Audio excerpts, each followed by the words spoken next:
Hello friends, आप देख रहे हैं आपका चैनल शेयर बाजार विद आयुष और बात करेंगे दोस्तों यहाँ पर मार्केट्स के बारे में जो कल के हैं। एंड नो डाउट दोस्तों आगे बाजार में किस तरीके का हमको इस पूरे हफ्ते इंपॉर्टेंट जो इवेंट्स है उसको लेकर भी हम चर्चा करने वाले हैं। तो देखिए, सबसे पहली बात तो जिस तरीके से मार्केट्स में हमने फ्राइडे को मूव देखा, अपने आप में देखिए बाजार में भारी बिकवाली हमको देखने को मिली। करीबन 24,530 पर जाकर निफ्टी बंद होता है। ऑलमोस्ट 270 पॉइंट्स का फॉल आपको निफ्टी में देखने को मिल गया एक दिन के अंदर।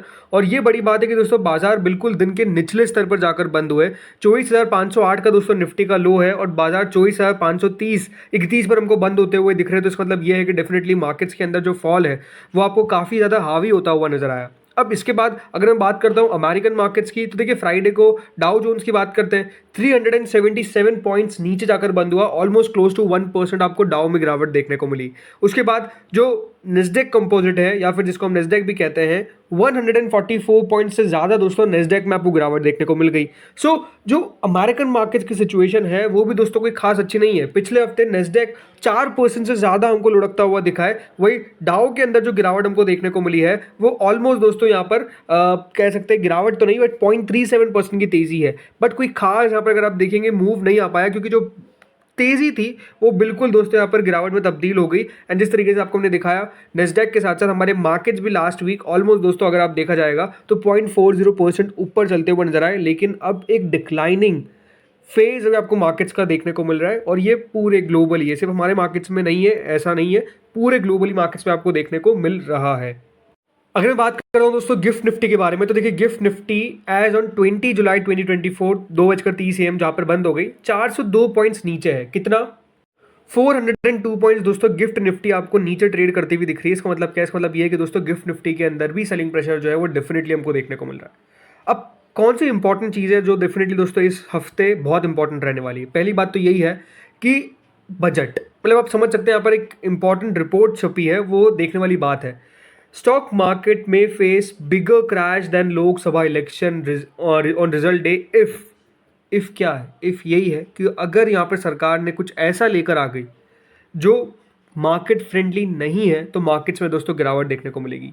क्या हो सकता है जिसके कारण दोस्तों बड़ी गिरावट देखने को मिल रही है? और ये किसने कहा है? Jefferies Chris Wood advisers against selling during correction except for short term reasons. Stock market में फेस बाजार में देखिए सिंपल सी बात है, अगर इस बार बजट के अंदर कुछ ऐसा आ गया, सबसे इंपॉर्टेंट बात जिसको लेकर है वो है कैपिटल गेन टैक्स को।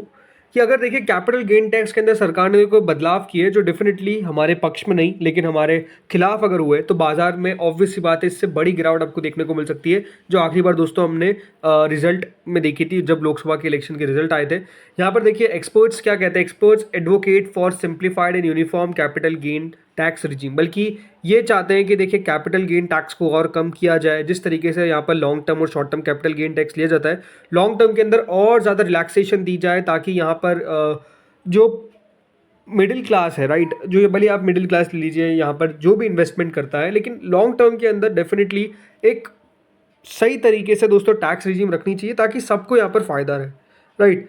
इस बार यही देखना है कि कैपिटल गेन टैक्स के अंदर अगर बढ़ोतरी कर दी, for example short term long term किसी के अंदर भी, तो मार्केट्स इसको पसंद नहीं करता है, मार्केट्स टैक्स को पसंद थोड़ी करेगा। और अगर ये हो गया तो अपने आप में आप समझ सकते हैं कि गिरावट ऑब्वियस सी बात है वो बनती हुई नजर आएगी। ये आपको समझ में आना चाहिए, राइट। इसके अलावा जैसे मैंने कहा, अब क्रिस वुड के द्वारा और भी बहुत सारी चीजें की गई है। जैसे कि उन्होंने माना है कि despite the rally in equities over the last few years, India according to Christopher Wood, global head of equity strategy at Jefferies, is still in early stages of an equity cult. मतलब उनका मानना है कि यहाँ पर India के अंदर definitely एक स्टोरी है जिसके अंदर लॉन्ग टर्म शॉर्ट टर्म बढ़िया करता हुआ देखने को मिलेगा मार्केट्स। उनका बिल्कुल ये मानना है। उनका मानना है कि his conviction on the road ahead for the Indian stock market stems from the rising participation of retail investors over the year including in mutual funds which Wood believes is likely to continue, right. Overall उनका जो यहाँ पर कहना है markets के ऊपर वो positive ही है, कोई खास नेगेटिव नहीं है।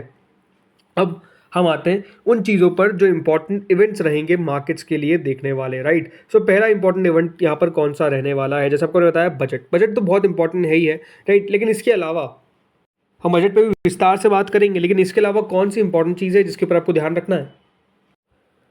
इसके अलावा इंपॉर्टेंट चीज़ है दोस्तों कॉर्पोरेट अर्निंग्स, राइट। आपको पता है ये लगातार दोस्तों Q1 नंबर्स निकल कर आ रहे हैं। कल आपको रिएक्शन देखने को मिलेगा HDFC बैंक के नंबर्स पे। इसके अलावा भी दोस्तों इस हफ्ते भी काफ़ी कंपनीज, ऑलमोस्ट 300 कंपनीज है जो अपने नंबर्स पेश करेगी, जिसमें Axis Bank, Bajaj Finserv, L&T, SBI life insurance, Nestle, Tech Mahindra, Cipla, IndusInd Bank, Power Grid, right. उसके अलावा InterGlobe, ICICI Prudential Life Insurance, Allied Blenders and Distillers, Coforge, IDBI Bank, Suzlon, ICICI Securities, M Financial Services, ये कुछ important companies हैं जो अपने numbers पेश करती हुई नजर आएगी। तो इनके नंबर्स काफ़ी ज़्यादा इंपॉर्टेंटली देखे जाएंगे कि किस प्रकार के नंबर्स जो है वो ये कंपनीज पेश करती है। इसके अलावा डोमेस्टिक इकोनॉमिक डेटा है, बजट और अर्निंग्स के अलावा दोस्तों यहाँ पर बाजार देखिएगा HSBC manufacturing and services PMI flash number जो जुलाई के मंथ के लिए आएगा। याद रखिएगा लास्ट टाइम जो मैन्युफैक्चरिंग PMI था वो बढ़ गया था, ऑलमोस्ट 58.3 चला गया था जून में, जो 57.5 था मई के अंदर। तो इस बार क्या डेटा निकल कर आता है देखने वाली बात रहेगी।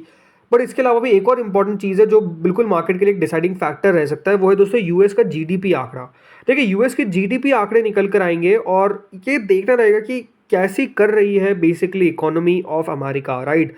अगर अमेरिका की इकोनॉमी बढ़िया करती है तो ये देखिए सिर्फ अमेरिका के लिए नहीं बल्कि पूरे वर्ल्ड के लिए एक अच्छी बात रहती है। बट अगर वहाँ पर कोई गिरावट होती है तो ऑब्वियसली बात है इसका असर आपको हर जगह देखने को मिलता है।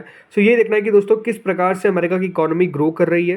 नंबर्स जो आए थे पहले उसमें ऑलमोस्ट 1.4% की ग्रोथ देखी गई थी, राइट। तो अब यहाँ पर देखना है कि किस तरीके के नंबर्स जो है वो निकल कर आते हैं। इसके अलावा देखिए PCE प्राइजेस भी निकल कर आएगी फॉर Q2 2024 और भी बहुत सारे डेटा जो है वो इस हफ्ते निकल कर आने वाले हैं, जिसमें ग्लोबल इकोनॉमिक डेटा में आप देख सकते हैं यहाँ पर इतने सारे आंकड़े हैं यूनाइटेड स्टेट्स के, यूरो एरिया के भी आएंगे, जापान के भी देखिए यहाँ पर नंबर्स आने वाले हैं। सो आई थिंक वो सब चीज़ें हैं जो बहुत इंटरेस्टिंग रहेगी देखने के लिए। बाकी FIS का फ्लो देखिए, FIS का फ्लो लगातार अगर आप देखेंगे तो पिकअप करता हुआ नजर आ रहा है। ऑलमोस्ट 10,946 करोड़ के शेयर जो है वो खरीदे गए और नेट बाइंग अभी तक 21,000 करोड़ के आसपास की देखी जा चुकी है FIS की। तो FIS दोस्तों पैसा लगा रहे हैं, कहाँ लगा रहे हैं? वो पैसा लगा रहे हैं टेक्नोलॉजी के अंदर, टेलीकॉम के अंदर, oil and gas, auto, health care, capital goods, इन सब जगह पे देखिए FIS का पैसा हमको आता हुआ दिख रहा है। अब FIS का पैसा कंटिन्यू करेगा नहीं करेगा ये डिपेंड करता है कि बजट किस तरीके का आता है। अब जैसे मैंने कहा हमारे लिए इंपॉर्टेंट क्या है, बजट भी इंपॉर्टेंट है। तो बजट में जैसे मैंने कहा कि मिडिल क्लास के लिए सरकार क्या लेकर आएगी ये देखने वाली बात होगी, क्योंकि आपको पता ही है बजट इस बार कोएलिशन का बजट है, राइट। कोएलिशन का बजट है तो ऑब्वियस सी बात है देखिए बहुत सारी डिमांड्स है जो कोई ना कोई करता रहेगा। डिमांड कौन सी इंपॉर्टेंट है? डिमांड इंपॉर्टेंट है दोस्तों यहाँ पर जो इनके पार्टनर्स हैं उनकी। देखिए यहाँ पर क्या खबर है अकॉर्डिंग टू द आज सारी जो पार्टीज़ थी उनकी मीटिंग होती है, मतलब जब सेशन स्टार्ट होने वाला होता है पार्लियामेंट का उससे पहले ऑल पार्टी मीटिंग रखी जाती है और इसमें जो भी पार्टीज़ होती है वो अपने मुद्दे रखती है कि हमको इस मुद्दे पर बात करनी है। लेकिन आज जो इंटरेस्टिंग बात हुई वो क्या है, JDU, ये बहुत इंपॉर्टेंट बात रखिएगा, JDU, RJD, YSRCP, BJD demand special category status for Bihar, Andhra and Odisha at all party meet. जो सबसे बड़ी बात है वो यही है कि देखिए JDU के द्वारा, JDU कौन है? JDU देखिए नीतीश कुमार जी की पार्टी है जिन्होंने यहाँ पर स्पेशल कैटेगरी स्टेटस जो उनका स्टेट है बिहार, उसके लिए दोस्तों ये मांग की गई है। पहले भी देखिए वो मांग करते आए थे लेकिन अब वो पार्टनर है और इम्पॉर्टेंट पार्टनर है। यहाँ पर अगर आप देखेंगे तो TDP का नाम मिसिंग है। TDP भी पहले स्पेशल कैटेगरी स्टेटस मांग रही थी बट आज उनके द्वारा स्पेशल कैटेगरी स्टेटस के बारे में नहीं कहा गया, लेकिन ओडिशा के द्वारा कहा गया है। वैसे तो देखिए ओडिशा और YSRCP भी एक पार्टी है जो बेसिकली आंध्रा की है, जो पहले गवर्नमेंट थी, अब वो हट चुके हैं तो उसका कोई बहुत बड़ा सेंस बनता नहीं है। BJD भी देखिए ऑपोजिशन है और RJD भी ऑपोजिशन पार्टी है, लेकिन सिर्फ एक JDU है जो बेसिकली इनके साथ है और उनके द्वारा स्पेशल कैटेगरी स्टेटस की मांग की गई है। तो इस बार जैसे मैंने कहा बजट बहुत इंटरेस्टिंग रहेगा देखना, क्योंकि कोएलिशन का बजट है तो कोएलिशन के बजट में कितना ज़्यादा देखें यहाँ पर जो पार्टीज़ है, राइट, जो इनकी सहयोगी पार्टीज़ है इनका कितना देखिए ध्यान रखा जाता है, उनकी मांगों को कितना सुना जाता है। और अगर पॉपुलिस्टिक बजट रहा तो फिर डेफिनेटली देखिए मार्केट उसको पसंद नहीं करेगा। सो ये देखने वाली बात होगी कि किस तरीके का बजट निकल कर आता है। इसके अलावा देखिए सिंपल सी बात है, अभी अगर आप लगातार देखेंगे तो डोनाल्ड ट्रंप के ऊपर हम बात करते हैं क्योंकि ये बहुत इंटरेस्टिंग है। देखिए लगातार अगर आप देखेंगे तो एक चीज़ क्या हो रही है, एक चीज़ ये हो रही है कि लगातार देखिए यहाँ पर ट्रंप का जो ग्राफ है वो बढ़ता जा रहा है। बहुत ज़्यादा चांसेस है कि देखिए ये अब वापस से आपको अमेरिका के प्रेसिडेंट बनते हुए नजर आएंगे और अगर ये प्रेसिडेंट बनते हैं तो ये इंडिया के लिए एक अच्छी बात है। जी हाँ, लगातार अगर हम देखेंगे तो थोड़ी बहुत नेगेटिव न्यूज़ आई, लेकिन अब कुछ पॉजिटिव न्यूज़ के ऊपर हम बात करते हैं। वो क्या है? वो है दोस्तों डोनाल्ड ट्रंप यहाँ पर अगर प्रेसिडेंट बन जाते हैं तो ये हमारे लिए अच्छा रहेगा। Trump wants to weaken the US dollar and China global capital seeking better returns may find a destination in growing and more resilient economies like India. जी हाँ बिल्कुल, अगर ये बन जाते हैं तो इसके होगा क्या, इससे एक बड़ा फायदा हमको होगा। इससे होगा क्या कि देखिए अगर ये बन जाते हैं तो जो यूएस डॉलर है वो अपनी वैल्यू को थोड़ा सा लूज करता हुआ नजर आएगा और इमर्जिंग मार्केट इक्विटीज़ के लिए फ़ायदा हो सकता है।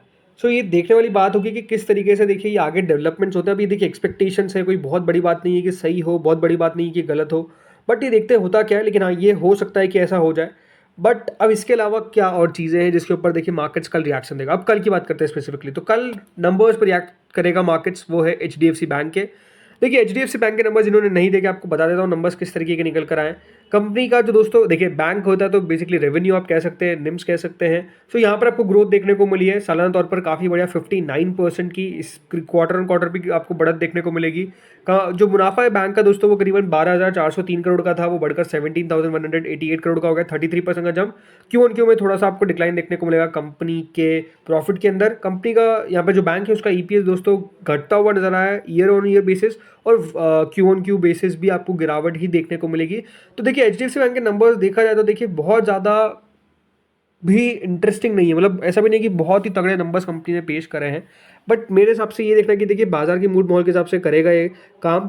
हो सकता है कि थोड़ी बहुत गिरावट हमको देखने को मिल जाए, क्योंकि शेयर ऑलरेडी अगर आप देखेंगे पिछले 1 महीने में 3% गिर चुका है। और जैसे मैंने कहा नंबर्स उतने ज़्यादा हमको उत्साहित नहीं दिख रहे हैं, तो हो सकता है कि दोस्तों कल एचडीएफसी बैंक निफ्टी बैंक को यहाँ पर थोड़ा सा नीचे लाने में कोशिश करें, नीचे आने की कोशिश करें। अब देखते हैं होता क्या है। इसके अलावा एक कंपनी जिसके ऊपर कल आपको नजर रखनी है वो है दोस्तों अनंतराज। क्यों अनंतराज के ऊपर मैं बात कर रहा हूँ? बिकॉज दोस्तों ये कल हो सकता है कि बड़ी तेजी दिखाए। सो उन्होंने एक बड़ा करार किया है, अनंतराज ने एक एमओयू साइन किया है with Google for data center business. जी हाँ, गूगल के साथ डेटा सेंटर बिजनेस के लिए कोलैबोरेशन जो है वो किया गया है। अभी आपको पता ही है कि जिस तरीके से माइक्रोसॉफ्ट में हुआ, राइट, वो अलग चीज़ है, लेकिन हाँ डेटा सेंटर की एक कंपनी है। सो यहाँ पर एक एग्रीमेंट हुआ है with Google LLC, a global technology leader, सब जानते ही है, उनका नाम बताना कोई बड़ी बात नहीं है। बट इस कोलैबोरेशन के तहत होगा क्या, जो कंपनी है वो रिस्पॉन्सिबल रहेगी और वो डेटा सेंटर इंफ्रास्ट्रक्चर बनाएगी, डीसी मैनेज सर्विसेज और क्लाउड प्लेटफॉर्म यहाँ पर प्रोवाइड करेगी to various public and private enterprises. तो ये कल शेयर दोस्तों काफ़ी फोकस में रहने वाला है, बिकॉज एक अच्छी न्यूज़ निकल कर आई है, अच्छा डेवलपमेंट निकल कर आया, इसलिए कल ये शेयर फोकस में रहेगा। तो फ्रेंड्स इस वीडियो में इतना ही था। होपफुल आपको वीडियो बढ़िया लगा होगा। अगर लगा तो लाइक कर देना, चैनल से पहली बार जुड़े सब्सक्राइब कर देना। Thank you friends watching this video.